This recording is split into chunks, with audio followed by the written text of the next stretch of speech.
Ito ay rated SPG. Striktong patnubay at gabay ng magulang ang kailangan. Maaaring may masiselang tema, lengguwahe, karahasan, sexual, horror o droga na Matapos nga sakitan nito ni Christy at nito ni Hannah, inires baka naman ni Hannah itong si Christy dahil na nga rin sa pananakit nga sa kanya. At nagsampa nga siya ng physical injury dito nga kay Christy. Kaya naman ay pumunta ang mga kapulisan sa bahay nito ni Christy upang damputin nga siya. Pansamantalang ang ikinulong ito nga si Christy nang dahil na nga rin kay Hannah.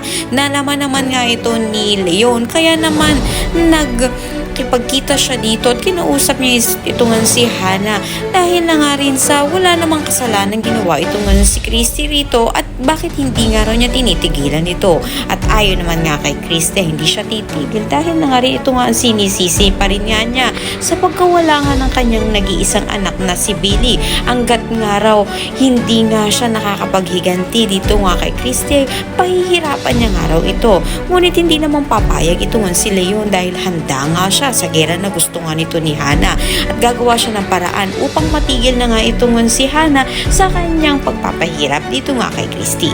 Kaya naman pakatutukan nga natin dito ang pag-respect nga nito ni Leon kay Hannah dahil hindi siya papayag na pinapahirapan ni Hannah ito man si Christy. Ang lahat na yan abangan natin. Maraming salamat sa inyo.